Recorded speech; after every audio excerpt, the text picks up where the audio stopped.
Ever feel like you're just kind of going through the motions, like pushing a boulder up a hill only to watch it roll right back down? Yeah, I think we've all been there. Right, that feeling of like, does any of this even matter?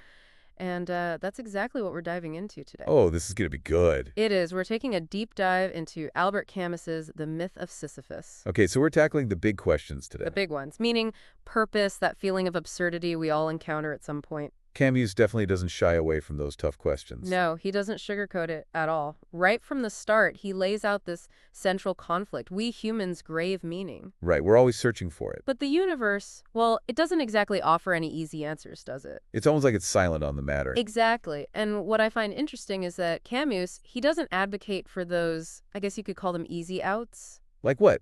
Like just giving up? Yeah, or, blind faith or even suicide. He wants us to confront the absurd head on. He actually says the feeling of absurdity is the starting point. He does. It's not about giving up. It's about using that tension, that feeling of absurdity, as the foundation for how we choose to live. Okay, I get that we need to confront it, but absurdity just sounds so negative. Right? How do we get from that to a fulfilling life? Well, Camus suggests that an absurd life, a fulfilling absurd life, involves three key characteristics: revolt, freedom, and passion. I was going to say, those don't exactly scream happy-go-lucky. Right. But we need to be careful about what he means by revolt here. It's not like some teenage rebellion against authority. So what is it then? It's about rejecting those easy answers, those prepackaged meanings that society often tries to hand us. Oh, okay, so it's more about thinking for ourselves. Exactly. It's about consciously choosing to live despite the lack of inherent meaning. I'm starting to get it. So if there's no grand plan, no cosmic script, that actually gives us a lot of Freedom. freedom. Yeah, that's it. And that freedom is powerful. It means we decide what matters: our values, our passions, our actions. They all become a way of creating meaning in a world that doesn't just give it to us. So instead of searching for meaning out there somewhere, we kind of create it ourselves. You got it. I can see how that could be liberating, but wow, it's a lot of responsibility. It is, which is why Camus gives us these figures he calls absurd heroes. Absurd heroes. Yeah, they embody different ways of leaning into the absurd, of finding fulfillment even when things feel meaningless. He highlights four examples: the seducer, the actor, the conqueror, and the artist. Okay, those sound pretty intense. Do I have to become like Don Juan or something to live an absurd life? No, not at all. Think of these as like archetypes. Oh, okay. They're lenses through which we can examine different ways of finding passion and purpose. Gotcha. So like the seducer, for example. Yeah, the seducer embraces the beauty of fleeting moments. They find joy in the ephemeral, knowing that nothing lasts forever. Okay, so that could be like someone who throws themselves into experiences even if they know they're temporary. Exactly. All right, what about the actor? How do they fit into this absurd hero idea? Camus sees the actor as someone who lives 1,000 lives. Oh, They interesting. constantly step into new roles, new perspectives, embracing the fluidity of identity. It's like they're always reinventing themselves. Yeah. And it's a way of finding fulfillment through constant creation and reinvention. So even though there's no one true self, the actor finds meaning in the act of performing, of trying out different possibilities. Right. And it links back to that idea of freedom. Makes sense. If we're not bound by one fixed identity or destiny, we have the power to create and recreate ourselves through the choices we make. This reminds me of those entrepreneurs who risk everything to build something new, even though there are no guarantees. Yeah, and I see that. Would they be considered like conquerors in this framework? Absolutely. They embody that drive to overcome obstacles, to create something meaningful, even when faced with uncertainty. And even if their venture fails. The act of striving, of pushing those boundaries, becomes a triumph in itself. It's pretty cool how Camus finds heroism in these ordinary things. It is. It makes me think of his most famous example, Sisyphus. Ah, yes, Sisyphus. You know the story, right? Condemned to endlessly pushing that boulder up the mountain only to have it roll back down. The ultimate symbol of futility. Exactly. But that's what's so interesting. What is it? Camus flips the whole interpretation on its head. He does, doesn't he? Instead of seeing Sisyphus as tragic, he sees him as a hero. That's Camus for you. Wait, hold on. What? How can pushing a boulder up a hill for all eternity be heroic? It's not about the task itself. But what else is there? It's about Sisyphus's attitude. Oh, okay. He chooses to embrace his fate, to find meaning in the act of pushing, the struggle itself, not in some imagined reward. So it's about finding joy in the process, even if the goal seems pointless. Exactly. But how does that apply to our everyday lives? We're not all pushing boulders up hills, are we? Well, think about it. We all have our own metaphorical boulders to push, don't we? Oh, I like that. Like what? That demanding job, a creative project that never feels finished, relationships that need constant work. Oh yeah, those are heavy boulders. Camus is suggesting that we can choose to find meaning, even joy, within those struggles. Not just despite them, but within them. Yes, That's a pretty radical idea. it is, but it's also deeply empowering, don't you think? I think so. It's not about denying that life can be absurd. It's about finding a way to live fully within that absurdity. This is definitely a lot to take in. I know, it's a lot to unpack. But I'm expecting to see how Camus's ideas could be relevant to anyone facing challenges or looking for meaning in their lives. That's what makes him so timeless, I think. But before we go any further, there's one more figure we should probably touch on. Who's that? Franz Kafka. Ah, yes, Kafka. Camus actually contrasts his view of the absurd with Kafka's approach, which is much more existentialist. Oh, interesting. They both explore meaninglessness, but their outlooks are pretty different. So Kafka's like the cautionary tale. You could say that? He shows us what happens when we get stuck in the despair of the absurd.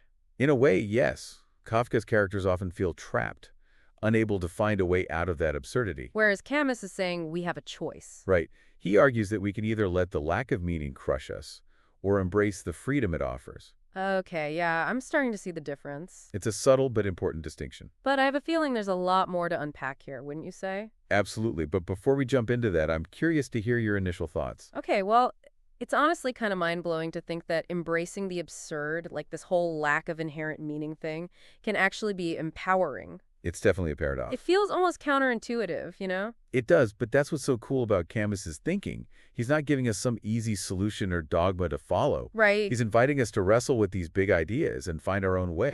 It makes me think about something you mentioned earlier about how Camus wasn't a philosopher in the, I guess, traditional sense. He was a writer, right?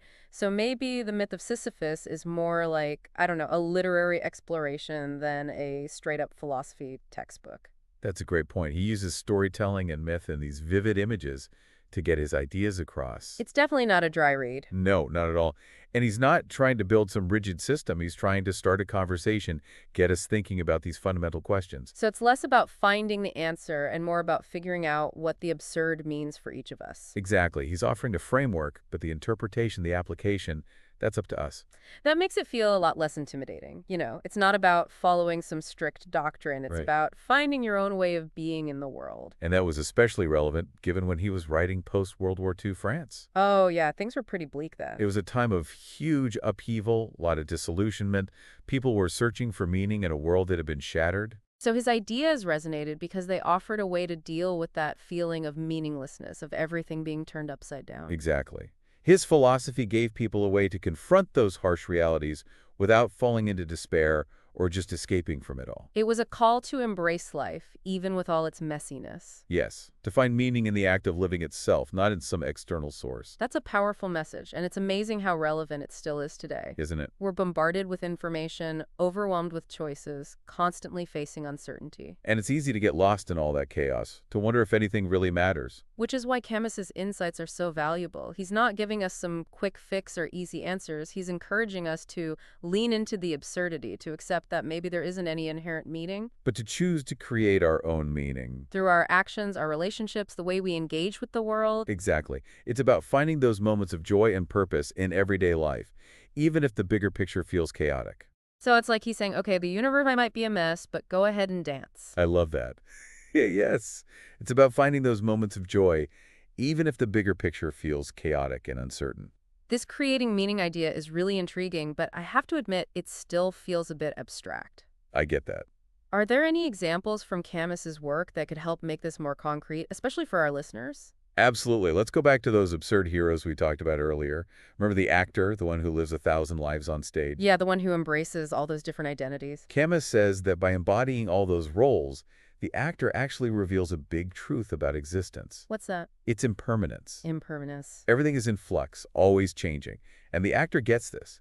They don't cling to one role, one fixed identity. So they acknowledge that each role, each performance is fleeting, but they still give it their all. They find joy in the process, even though it won't last forever. Exactly. And that's a mindset we can apply to a lot of areas in our lives. Oh, interesting. Whether it's a project at work, a creative pursuit, or a relationship, understanding that things are impermanent doesn't make them less valuable. That takes the pressure off needing some grand finale, right? You can focus on the experience, on the process, and find fulfillment in that. Precisely. And it brings us back to that idea of freedom Camus is always emphasizing. It all connects, doesn't it? It does. If there's no inherent meaning, we're free to create our own within the, confines of our own lives. That's definitely both liberating and a bit daunting. I agree. But I think I'm leaning more towards liberating right now Me too. because it means we're not bound by some preordained script. We get to write our own stories, We do. even if they're messy and unpredictable and full of, well, absurd twists and turns. And that's what makes them uniquely ours. It's that embrace of the unexpected,